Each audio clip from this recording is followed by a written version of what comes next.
Stay tuned for the fact check so you can hear all the facts that were wrong. It's cloudy out. Is it? To me. Are you sure? But when Maybe just outside it felt sunny. When I woke up, it was cloudy, and then the weather app said cloudy all day. Oh. And you're right, we were outside and it didn't seem cloudy. It felt bright, a little bright. But in my heart, it's still cloudy. This is my argument against sleep data. Yeah, I understand. Yeah, I've already laid that out. Yeah, it becomes a self-fulfilling prophecy. Yes, I'm with you. You need to do a sleep study, cool. You need to find out what's going on. Yeah. But just waking up every morning and having a device tell you basically the limits of how good your day can be. Yeah, I agree. I'm against that. Yeah. So I think that happened with the weather app. It's like you woke up, it was cloudy, and then you're like, and it's going to be cloudy all day. Yeah. And then you click into that gear. Yeah. We've had really weird weather this summer and going into fall, and I'm very grateful for it. Yes. Notoriously, Los Angeles is at peak heat in September. Yep, in the beginning of October. And it's scorching. It's always over 100. Yeah. It's miserable. Heat the AC waves can't keep nonstop. up with anything. You're damn near dead in your apartment with one fucking window unit in your kitchen. Yeah. But also, another thing that won't interest anyone is we have a season which is marine layer season. End of spring, early summer is marine layer. So all the way to like 1 or 2 in the afternoon, it's always overcast, which keeps the heat down in June. It's nice. But we've been in marine layer almost all of September. Interesting. Which is interesting. And then it also said it was going to pour today, right? It did? It said it was 80% chance it was going to rain, but that didn't happen. Because I keep looking out my bedroom window on the second floor down at the roof of the guest house, and there's so many leaves in the gutter, and I go, I got to leave blow those out before the rain comes. Oh. And then I was like, it's coming Wednesday. I got to get, and then I went to the store. I didn't do the leaves. But then it broke. So maybe it's the sim? Because it's like, he's not ready yet. He hasn't done the leaves. So we have to hold off on the rain. That's nice. Yeah. So maybe the whole state will be like, please clean up your leaves. We need rain. I'm good. We need rain because it's fire season. You're right. Marine Layer, shout out. Great clothing brand. Oh, yeah. I have some Marine Layer. Yeah. We used our sweatshirts. If you have an old Armchair Expert Christmas once a year limited edition sweatshirt, chances are it was Marine Layer. Yeah. Speaking of, trusted brand. Not yet, but we will have a new merch situation very soon. So keep your ears and eyes peeled for that. Monica's been using all of her style prowess to come up with a whole new set of designs. Yeah, we're working with a new company who's very well versed in merch. Yeah. And we've all been working together to come up with some nice basic pieces. Basics. And I think they're going to be really cute. It's not, I guess it's a little bit of a cock tease because it's not available yet, but it will be. I don't know that how often do you say cock tease? Is that new? No, I said it. Okay. Somebody listening, please go back into all the episodes and see how many times I've said it. Ask AI. I guess normally I say a tease, it means cock tease. Yeah. Yes. Do you think There's rungs of the intensity. You could say she's a tease. Yeah. He's a tease. Uh-huh. She's a dick tease. He's a dick tease. Never said that. She's a cock tease. That's like XXX, full-blown, full throttle. Dick tease sounds... Like dick cheese? Yeah, I don't like the sounds of that. It's like onomatopoeia. Uh-huh. I like it all. It sounds like someone's teasing it. They right? are, but then they walk away. But that's much better than nothing. Is it? The dick tease is always framed as something negative. Yeah. But I would way prefer some light teasing than to nothing. Oh. Yeah, people really act like it's the worst thing you could possibly... I mean, this is... Blue balls, exactly. Yeah. It's kind of a patriarchy thing because it's like these women, they come and they just like tease and they tempt, and they're sirens, and then they walk away, and then these poor men have these huge balls that turn blue. Also, we just had a guest on whose mother was like, "You gotta." Oh, it was that terrible doc we watched. Oh, The Hoarder.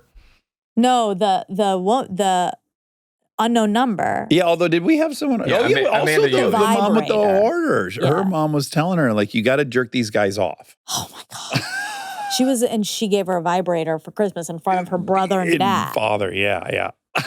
Oh my God, maybe that woman had a little bit of Munchausen's, but just didn't have the internet. Didn't have, was too lazy to pull it all off. Yeah. Didn't have Well, the she had gumption. hoarding also. I mean, she had a lot to handle. She had a lot going Although on. that unknown number lady, when we see her house because of the body cam, it doesn't look organized. Oh, it doesn't look organized. It didn't look bad, though.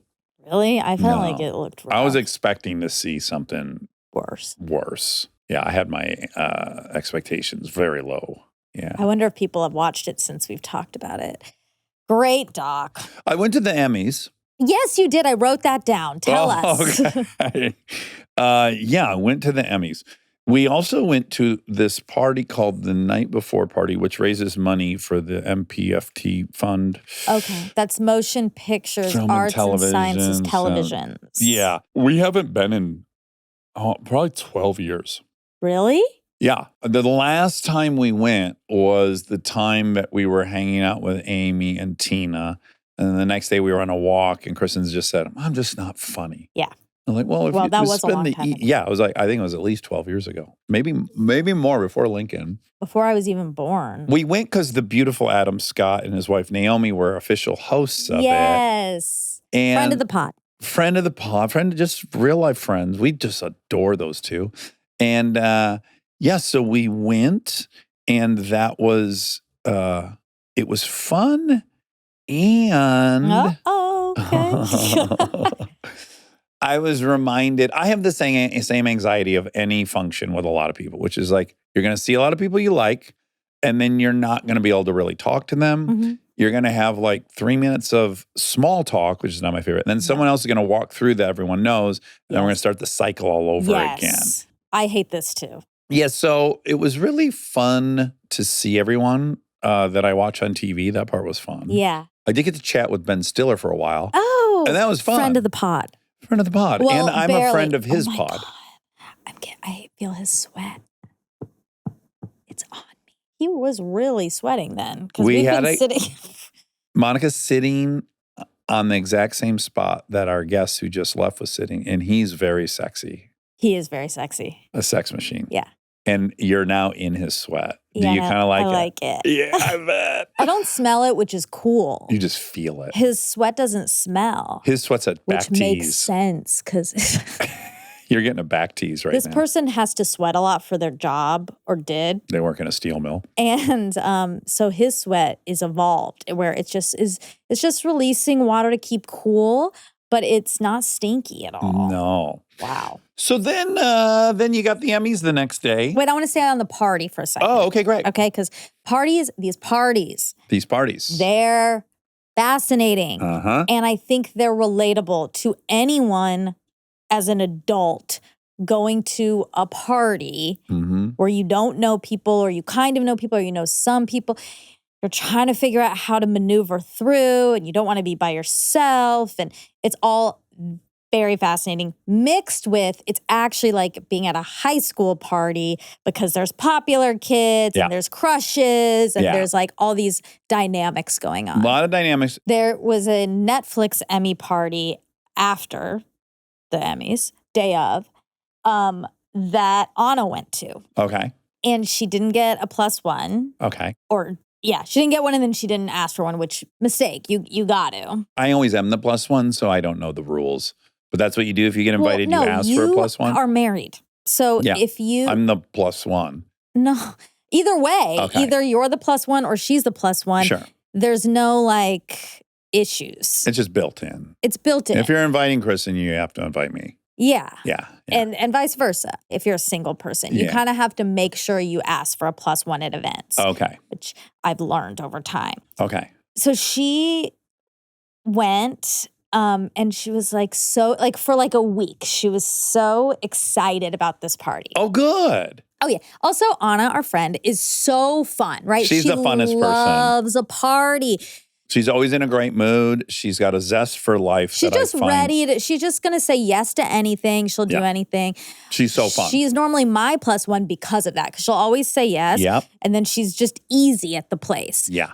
So she was so excited. And I had this sort of feeling like, God, I mean, Anna's, of all people, she can like handle a party by herself. Yeah, this is, if anyone could pull this off, it would be her. For some reason, I had this, I was like, I don't know why I feel like this like might not go very well. I didn't want to say that You or don't want to anything. jinx her or yuck or yum. Yeah. And also at one point she was like, I wish you could come. I was like, yeah, this gets complicated because I, of course, want to be embraced and invited to things. And it's lovely. It's so nice. However, I am not a person that feels super comfortable going to a party without needing to be there. Right. Yes. Yeah. Like I don't want to just be invited to a party unless I'm in a show that's represented there, or I'm like, obviously I went to the SAG party because I was a part of that show. Yeah. Things like that. But I'm not interested in just like going to a party to see and crashing be seen. a party kind of. Yes. So although you do want to go to the US Open and see and be seen. Of course, but that's like fun. Okay. That's watching tennis. Yeah. And I'm obviously bringing a +1. Right. Anyway, but even that, like, no, I would not want to go by myself. Right. Even if I was invited. I would feel so one uncomfortable. Ticket, It's uncomfortable. You feel like a loser. I know. And you shouldn't. You should feel great. We've talked about this. I used to go to eat all the time by myself, and I loved it. I didn't give a fuck. I was like, I think if anything, people are like, that guy's pretty cool. He doesn't care. Yeah. And being recognized has made me feel a little less comfortable. I'm now back to enjoying it. Yeah. But I do feel like people will go like, well, that guy must actually be a loser because he should have a friend. No, I think he's on TV and doesn't have a friend. That's not the same thing as a party. Okay. All right. Okay. I love going. No, I was more U.S. Tennis Open. Oh. There I would feel like people would be like, why is that? Right. That guy's on TV. Why is he by himself? That's more adjacent to a party. Right. Okay. Oh, there's so many layers. Yeah. So yeah, anyway, all to say, she goes to this party. Yeah. She's there for like 10 minutes and I start getting texts. Right. Oh no, no one's here. Like no one from the show was there, or some people were there, but they were not talking to her. I'm standing at this table by myself, and I said, "Well, go sit at the table." And she's like, "No, I feel better just standing at this stand-up table." Yeah. And and she was like, "And I'm gonna have to drink. I'm going to have to keep going to the bar because I feel comfortable." These things that start happening. And I was like. You start getting very self-conscious. So self-conscious. You start feeling like, oh, I'm leaning on this thing. Does that look right? Is a lean. Should I have my hand in my pocket? Do losers lean? You almost like short circuit as a robot. You do. And it's so human and relatable. Yeah. It's like going to a wedding by yourself. And you're just standing at the stand-up table and like hoping. I just think like I'm too old to do this ever. I went to a birthday party recently that was sort of like this, and I hadn't felt it in so long. I'll shout it out. It was Ashley who owns all. No, but ding, ding, ding. Elizabeth Olsen was at this party. Wow. Yeah. So Ashley from All Time had a birthday party, and it was in this like cute side room at All Time. And I don't know why. I didn't even think twice. I was like, oh, this is fun. I'll just pop in. Yeah. I got there and I was immediately, I was like, what have I done? It's an immediate feeling, yeah. Okay, and now you're first things first. I got to walk out of here, but that's going to be awkward. I've got to like save face and spend 10 minutes here. Exactly. It's all going to go downhill once you feel that way. And those 10 minutes are 40 hours because you're figuring out, at least, okay, first I'll go get a drink. That takes some time. Yeah. Then I'm going to act like I'm going to the bathroom, but I'm going to leave then. No, I didn't leave. I couldn't leave. Like, I had to at least stay to engage with her, but she's obviously talking to people. Yeah. And then I'm like looking around like, who do I know? Oh, I kind of know that girl. And then but she's in conversation. And so I'm kind of like, you're kind of like. Saddling up next to. Yep, you're doing that, or you're kind of trying to get in their eye line and like, hi. you so that they'll ignore whoever they're talking to talk to you. Why would they do that? So they kind of just nod to acknowledge you, and then you're still standing there with your wine. Yeah. Oh my God. It was so bad. It's kind of crazy that being a social primate that we do all feel that. I mean, I guess that's what we're feeling is like, oh, there's a group and we're not in it. Yeah. It's very uncomfortable. It was so uncomfortable. And it is the human brain is so interesting depending on your place and time and where your location, places you feel comfortable versus places you don't. It was so wild. Finally, my friend Mara came. She just happened to be there. Mara Rozek, incredible hairstylist. Shout out Rose Hair Products. They're great. A lot of people reached out about that towel I talked about because my hair was looking so good. It's sold out, but they are going to maybe bring it back for the holidays. Oh, okay. Anyway, so a lot of sidebars. Thank God Mara walked in and I beelined. And I was like, you're not getting, you're mine now. You're now on a date with me. Yes, that's right. Yeah. And poor her, she had to talk to me for a long time. Yeah. I did speak to Elizabeth Olsen. How'd that go? Did you That like was her? fun. I've never met her. She was really, really nice. This is also funny. I was like, whoa, does she notice? That you're in head to toe row? Yes. Uh-huh. And it actually, what my shirt wasn't, but my pants and my bag were. Yeah. And I was like, for the first time, I was like, I wish I wasn't. You felt silly.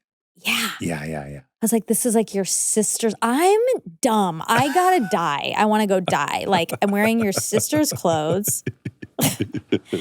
You're like, who is this person? Why do I have to talk to Mara? Why are you talking to her? And then you find yourself talking about such small talk is it's uncomfortably inane. It's like your soul feels like it's getting sundered. Yeah, because I think in that conversation, I tried to bring up perimenopause. It felt like you were forcing it. Yeah, but it felt wasn't on anyone's mind. Like it was going to be a good entree in these three women who were talking about hormones, and I was like, oh well. And then I was about to say on my show, but I was like, I can't say on my show. She's gonna be like, what show? Oh, you got a show? What podcast? Please don't tell me about your podcast. Exactly. It was so scary. Yeah. Anyway, so parties are hard. Parties are hard. They are hard. Stay tuned for more Armchair Expert, if you dare.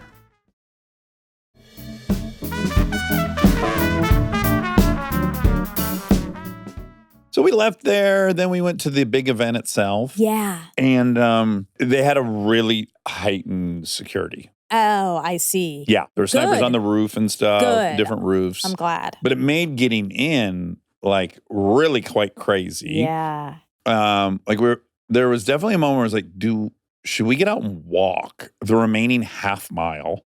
Kristen and I did that one year. Did you? Yeah. Yeah. It's not sorted all that well. And I was like, are we going to miss? And I think her category was like second up or something. I was getting so panicked because I'm watching the and we were red nowhere. Carpet to get you guys. And I'm like, time is a ticking. I haven't seen them. What's going on? Yeah. We walked around the whole side of that whole thing. We never were even on the red carpet. We kind of came in the side. Yeah.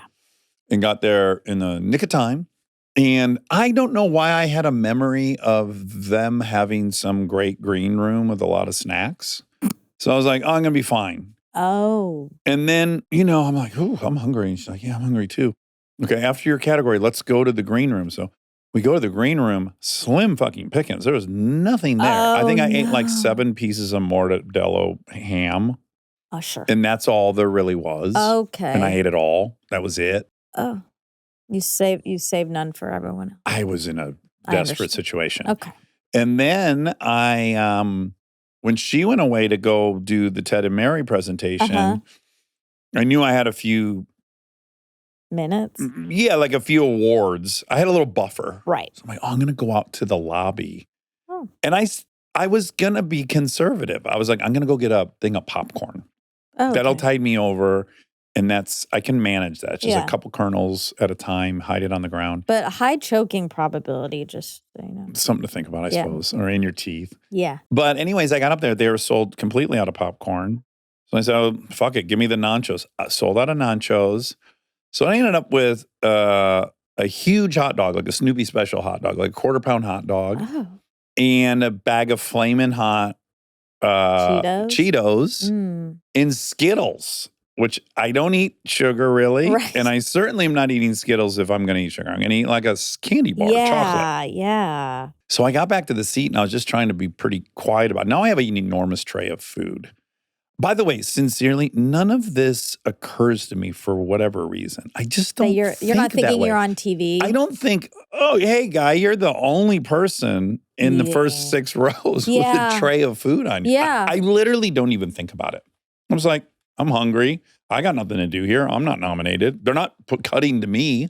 Well, they might. So I'm pounding this hot dog, and all of a sudden I hear, Dax.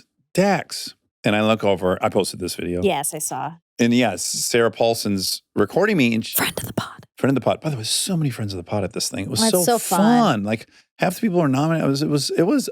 I really liked that a lot. Yeah. I just really liked it. I was like, everyone in this room is human. Yes. I've gotten to see everyone be human for 2 hours, and that's really cool. In the past, when I go to these things, there's all these different people, and I'm imagining what they are, and and I'm applying the status and stuff. But this was, I think, for the first time ever at an award show, I was like, oh, there's a room full of people. Yes, I love that. And I'm happy for them. It's really cool what they did, and it's just really like a room full of people, and it was great. I'm like whispering to Seth Rogen once, because I'm a huge fan of Tony Gilroy. He wrote and directed Michael Clayton. Oh. He also wrote Andor. Oh, wow. Yeah. So then I see the nomination for Andor, and it's for Mike Gilroy. And I'm like, what, does Tony go by Mike? And then I lean over and I'm like, if there's one guy in this audience that'll know, it's Seth Rogen. This motherfucker knows every single thing about him. And I lean over, I'm like, Seth, does Tony have a brother? And he's like, yeah, 2 brothers. And then it was the brother that won. And then he mentioned the third brother who's also writing on the show. So this was so fun. I'm like getting info from him and I'm staying dialed into what's going on. But anyway, so that hot dog thing happens. Yeah. And then friend of a pod, Sam Rockwell, has left his seat and comes over and just goes, buddy, you killing that hot dog is the funniest thing. I've been watching you eat that hot dog. Oh my God, the whole room is watching. I realize everybody's been watching me eat this hot dog. And then Sam leaves and I look at him to say goodbye. And then I catch eyes with Seth Rogen and Ike Barinholtz. And Seth's like, you ate that thing like a corn on the cob. And I'm like, I think everybody there was watching me fucking pound this hot because I didn't want to eat the bun. So I was like eating it kind of crazy. And I'd put a ton of ketchup and mustard and mayonnaise on it because I wanted more calories. Because they didn't have any food for sale up there. Oh my God. So I had a moment where I was like, oh my God, I was being stared at by a lot of people. You were the jester. Accidentally, I was the jester. And I think if I saw me, I would think I was doing a bit, but I wasn't doing a bit. I don't know why, because I'm now it's a pattern. This is why I would think that. Because the other time when I was watching the Lions game at the Golden Globes. Oh, right. On my phone. Yeah. Again, I thought I was just having this very secret moment where no one knew I was looking down at my phone. Yeah. And then Kristen had recorded me and posted it. It became kind of a funny thing. Yeah, but I don't think the room was paying attention to you. The room wasn't. But if I add up that little oopsies with this hot dog gate, if I was cynical and I didn't like me already, I'd be like, this guy's he's never nominated these things. Why is he there? Yeah, why is he there? Why does he go there and have to do something stupid crazy. Each time? Oh, interesting. So I kind of had accidentally backed into another little thing. I mean, but I was fine with it, of course. They sell food. Yes. So obviously people if it was all sold out, people ate. Yes. Well, I had seen... Oh, another fun thing I'll say is Chloe Sevigny was directly in front of me. She's so fashion. She's so fashion. She's so cool. Yeah, I know. I hung out with her one time with my friend Leslie, and I just thought she was really cool, and I've always thought she was really cool. So when she she was nominated, and when she didn't win and the other person came up, and the second the camera was off her, because I didn't want anyone to see this, I slid her $20. Okay. And she turned around and she's like, what? She was laughing, and then she was like, tried to give it back to me. I go, no, you must keep it, because if people say, sorry, you lost, you go, oh, no, I won $20. Okay, great. Yeah. So she's the one who had been sneakily eating some popcorn where I got the idea. Yeah. I imagine people have to eat. I guess the line was at popcorn before people were going to look at you. The nachos were sold out. Yeah, it must have been folks in the back. Or before the show started, maybe. Or in the breaks when maybe they buy it in the lobby and eat it all in the lobby. But I carried this huge tray back to my seat, and no one said anything to me. There was ushers everywhere. Right. Yeah. Wow. Yeah, that's funny. I mean. So now I guess I'm kind of pot committed to this. Now it is going to have to become a bit. Yeah. I'm going to have to play like a trumpet in the middle of something. I know. I'm sorry, but that's my responsibility. As soon as it turns into on purpose, it's not. Ugly. It's ugly. Yeah. It's about you and attention and no. I actually feel confident I'll accidentally do more stuff. Just let yourself be. Yeah. But it was a really good time, and I felt like kind of a moment of growth, which is like I didn't feel better than anybody, and I didn't feel less than anybody. Good. Yes. That was a great feeling. This is the thing I'm always trying to tell you. Do you think maybe I'm just ahead of your time? Probably. You're probably way ahead of my time.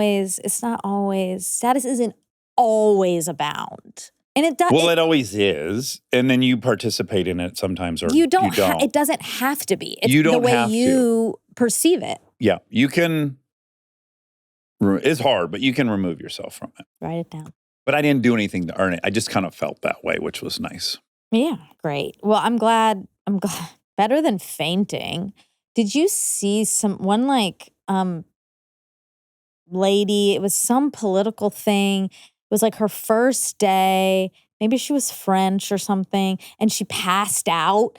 And there's video, and it looks so scary. She making a speech? Like, they're all up there doing, like, she wasn't in the middle of talking. Somebody else was talking, but it was like 4 podiums. And then she just watching someone pass out is so weird. Yeah. To see the human body just like give out, is quit.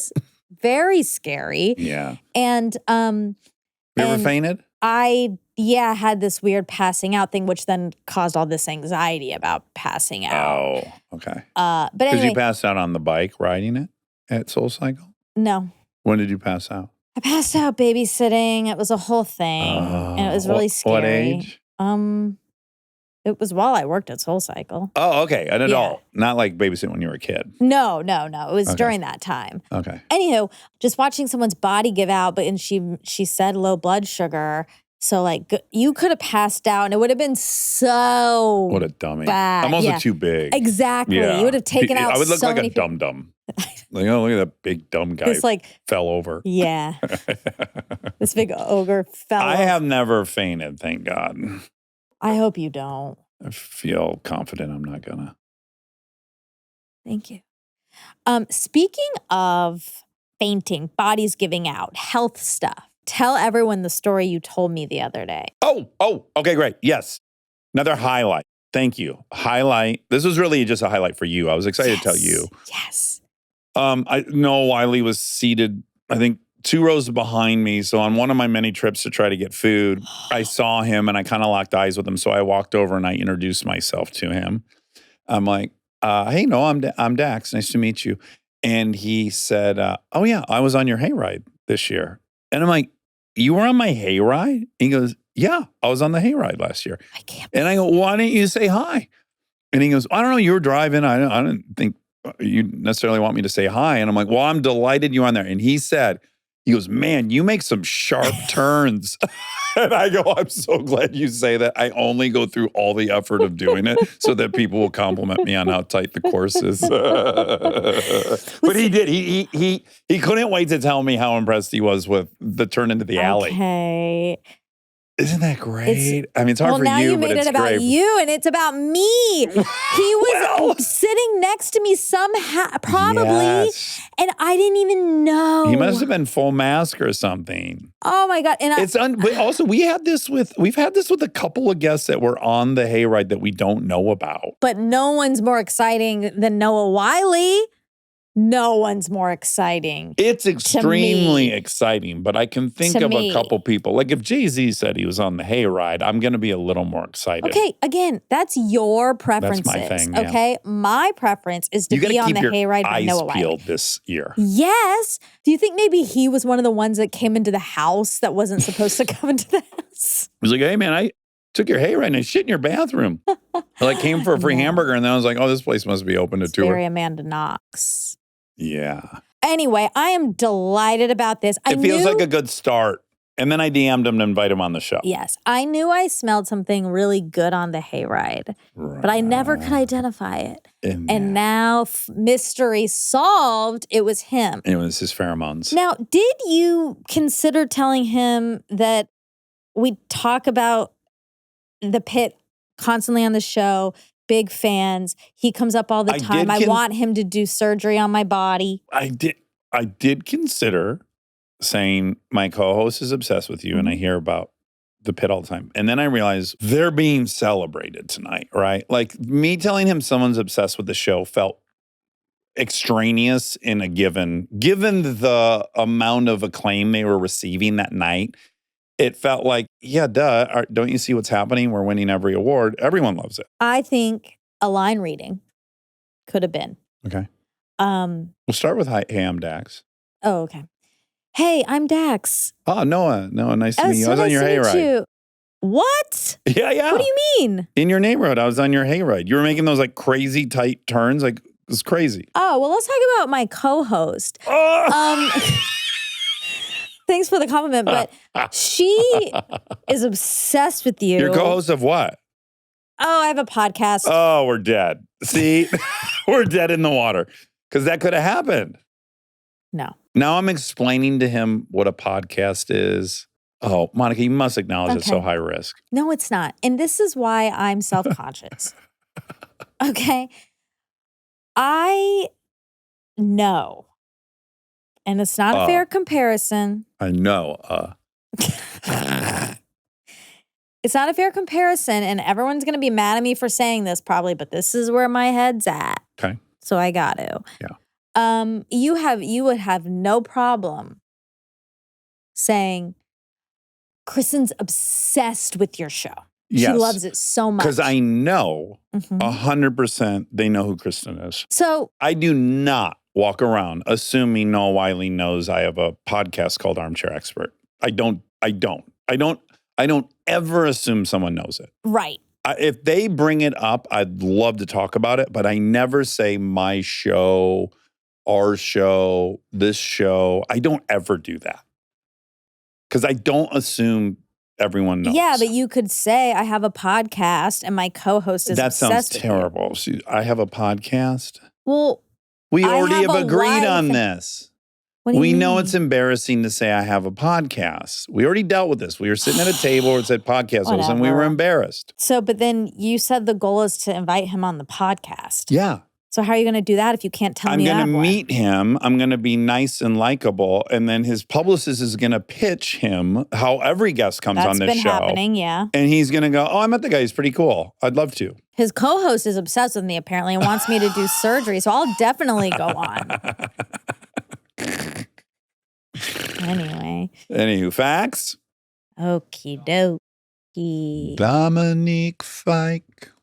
I loved this episode. Yeah. I really did. What a He's got the MKG. Yes. I'm sure MGK, every woman who MGK. I'm sure a lot of women want to just protect him and take care of him. I mean, yes, if I and was a woman, it's a little cliche, but I guess it's true. But also it's not. It's like there's just something admirable about a person who has been put through the fucking ringer and is like smiling and thinking about it in positive ways. Yeah, and using it to create. Yeah, using it to create, not letting it kill him. Yeah. Is admirable. It is. And there's something like he's a low so percentage. Twinkly, like just like in his eye. I don't know. I liked him a lot. He's very playful. Yeah. He's like a nice boy. Would you date him? I mean, he's very young. He's too young. But he's very attractive. He's too young. He's very attractive, but he's too young for me. How old was he? He's about to be 30. If you are my brother's age. Okay, I can't do it. I get it. You have the brother in the mix. But 30's an adult man. I know, but. I bet he has pubic hair and stuff. I've shared a shower with my brother, so I would assume he does have pubic hair. But that's a sticking point for me. Anyone who is my brother's age or below is a baby. They'll just be a baby forever. Even when my brother's 40. When you're 58 and the person's 50. Still. Really? Even when it's an old grizzled man like me? They're babies. Just a little baby. Actually, there were times when Dominic was talking that I was like, I would like see my brother. Oh, really? Yeah. Because they're the same age. And so some of the ways they were talking and certain mannerisms, I was like, oh my God. Or generational. I think generational boys. Yeah.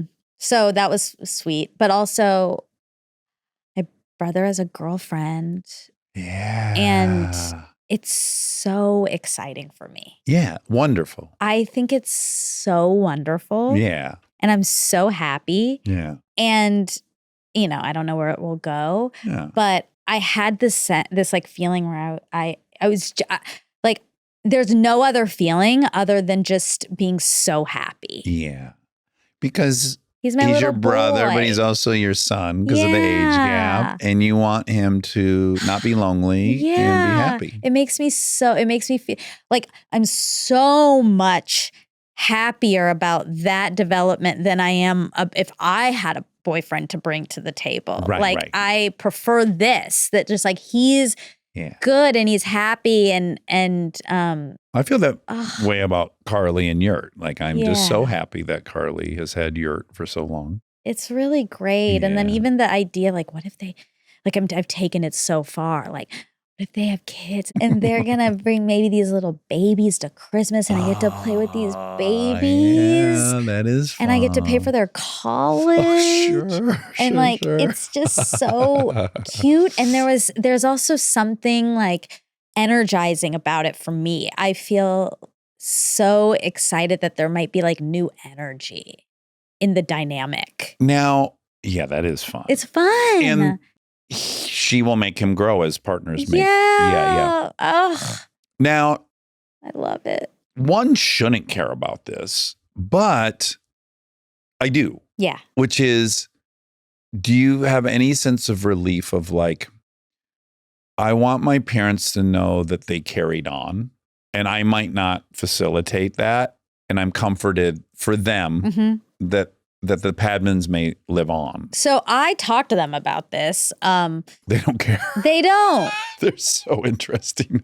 They really don't care about that. About like the legacy or the seed continuing or the name continuing or anything like that. It makes me sad. Like if I think about my dad and the Shepards and Papa Bob and Grandma and that I ended that line, that yes, I mean, I would have a hard time with it. I have some guilt about that. Yeah. So this isn't helpful. And I'm saying it doesn't make any sense. No, why do we care if sense. one genetic pool carries on or not? I don't know why I care. Well, it makes sense. But you kind of feel like, I feel like, oh, they die for good if that doesn't happen. Yes. Right? Like, because there'll be no one here to care that they were here. Yes, correct. These are the feelings. Yeah, they're deep. Yeah, they are. They are. But then you also you can't do it for that. No, of course not. So when she came into the picture and I was talking to my parents and I said that, I was like, well, good. At least we know. Yeah. At least we know someone's going to carry this on. Yeah. And they like laughed and they were like, we don't care about that. Yeah. Like they, I think, want little babies around right now. Like that sounds fun for them. Right. But also they're like fine if that doesn't happen, and they don't care about the name being spread, and they're bizarrely healthy and evolved. They're very healthy and evolved. Yeah. Thank God, because they got me. So like I don't. Although maybe I probably wouldn't be me if they weren't that. Well, of course not. I would probably want to do what they wanted me to do, and I would do it. Yeah. Beat yourself up or not do it and feel guilty. Or I would just do it and then be miserable. Yeah. So I'm lucky. Yeah. But anywho, so that was exciting. This is all very exciting. Yeah. And to be clear, I don't care for me. Like, I don't care if my children have children for me so that Right. someone remembers me. It's really just about like my Looking dad up. and my mom. Yes, it goes the other way. And my It's grandparents. guilt. Yeah. Yeah. But it also it's like, what does it mean? They didn't live like they did. And, I know. And death is death to me. Like I know. they're dead. I mean, except they are and they're not, because there is some truth to like, we make my these Papa people. so alive right now. As long as I'm here, he's so alive. Yeah. You know? This is unhelpful. Anyway. Okay. Some facts. Okay. So somatic therapy. Therapy. I'm doing it. Explores how the body expresses deeply painful experiences, applying mind-body healing to aid with trauma recovery. Since disturbing feelings often show up in the body in debilitating ways, somatic therapy aims to drain those emotions of their power, relieving pain and other manifestations of stress, such as disrupted sleep or an inability to concentrate. These types of emotions can stem from a variety of conditions and circumstances that somatic therapy may potentially help alleviate.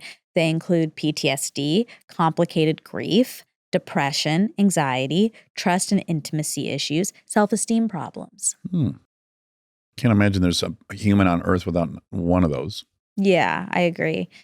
You know, it's funny. I had therapy this week and she said something really interesting because I was having this period of anxiety that felt really old.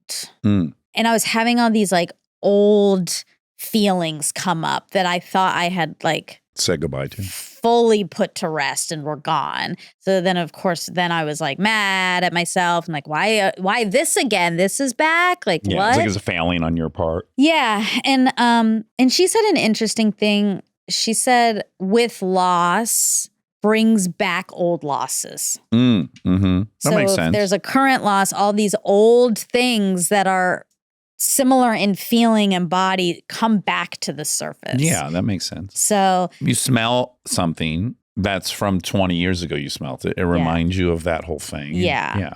And so you kind of have to walk through those emotions again. Yeah. Which is hard, but good to know that like that's what's happening. Anyway, that just reminded me of somatic therapy. Oh, he mentioned drinking Kahlua. They would steal from friends' parents. Yeah. And I was like, this is such a universal thing. That was my first drink. I think it's most people's. I know. Because it's a milkshake. But also like. Because alcohol tastes terrible when you first try it. Right. But I don't know anyone who has Kahlua. Anymore. It does feel very 90s. New? Yeah, 80s, 90s. Yeah. I wonder what the new one is. I'll tell you when it looks so good is in The Dude. The Big Lebowski. White Russian. The White Russian. Yeah. When they'd make those at the bar. Like I remember watching that and just being like, fuck, I'm so mad I didn't drink White Russians. They look so it's good. thick. Yes, thick. That's really thick. Okay, the Cirque Lodge, we kind of like, we talked about it in a way that it's as if everyone knew what it was because the three of us do know what it is, but it is a rehab center. Yeah. And I think they do multiple things. I don't know if it's they? just addiction. I think there's a lot of different. Oh, yeah. The Studio Cirque Lodge, Studio Alcohol and Drug Rehab Facility, Luxury Rehab. Luxury Rehab. Yeah. Highly rated. Okay. How long does, I'm going to get so many flags because I looked up how long does Coke last in your system? Oh, yeah. How long? How long is it detectable? Says if someone has used cocaine only once, it usually detectable in urine for around 3 to 5 days. Someone who takes a larger dose or uses it occasionally, it may show up in urine for 3 to 7 days. For frequent or heavy cocaine users, 5 to 14 days after the last dose. So, okay, I looked up that. And if you can go 14 days between using Coke, then you're not really a heavy user. Right. It's all kind of circular. True. Okay, now weed. I looked up weed as well. First-time user, up to 3 days. Moderate user, which is a few times a week, 5 to 7 days. Chronic user, 10 to 15 days. Heavy chronic user, which is multiple times a day, 30 days or longer. I had always heard 30 days. Okay, so you got to really But be maybe at that's it. someone who's every day. It, yeah. Pedal to the metal. And then meth. Oh. When I looked that up, I did get like a hotline. Oh, you did? Uh-huh. Which is great. Yeah. It says meth can be detected in urine, blood, saliva, and even hair for different periods of time that vary from person to person. In general, it's much longer than you'd expect. Although the high from meth may only last a few minutes to a few hours, the drug can remain in your body for a much longer period of time. It's not saying specifics, which is, this says can stay in your urine for up to 5 days. Well, what is wild is I have had drug tests show up for meth from Sudafed. Yeah. Yeah. I know. I mean, I truly haven't done meth in 23 years. Yeah. But when I was taking drug tests, there was a period where I was like, what is this? Yeah. And I had to go like, what is going on? And It's just I had taken Sudafed. Right. But it also says your meth can be found in a 1/2-inch hair sample for up to 90 days. Okay. Wow. There's no getting away with that one, it sounds like. Let's just leave that one alone. Yeah. Okay. The act that is there to combat prison rape is called PREA. It stands for Prison Rape Elimination Act in 2003. Okay, good. So that's I'm great. glad they finally, I think there's a big period where they were like tough shit. Yeah, exactly. You went to prison, like that's on you. You deserve it. Yeah. Which is gnarly. I know. That was so crazy that his cellmate murdered his family. Yeah. I mean. Yeah. Wow. Okay, now you're going to be really interested in this. So we took a pee break.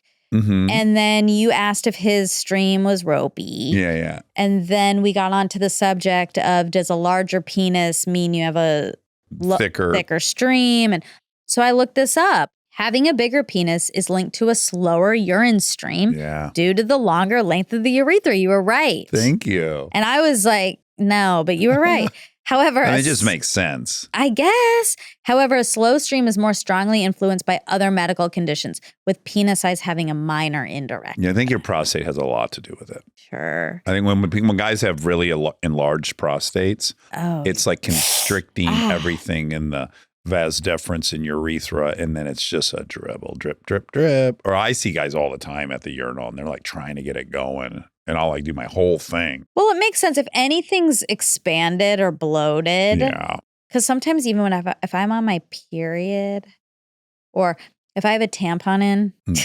Which is often, as it turns out. It's harder for me to pee. I don't know if that's just my body, but for me it makes sense too. Because like then everything's like stuck. Yeah. Constricted. Yeah. So... But luckily for me, I barely ever wear tampons. Yeah. And you barely pee. Correct. Yeah. Correct. You're hitting this from a lot of different angles. But that's why it's uncomfortable if I have to pee because I don't pee often. So when I pee, there's a fair amount of pee. So if I have a tampon in and I can feel like it needs to come out, it's like it's uncomfortable. Pressure. Yeah, too much pressure. All right. Oh, the Happy Pharrell thing. It is Despicable Me 2. And And a lot of at-bats before he cranked it out of the park. That's it. Well, I loved him. Me too. He's so cute. I want to take care of him. I want to buy a house and me, him, and Machine Gun Kelly all live in it. Oh, that'll be fun. We do a lot of hugging and comforting one another and that'll be a little sweet. bit light crying. Oh, cute. Yeah. Okay, bye. Love you. Love you.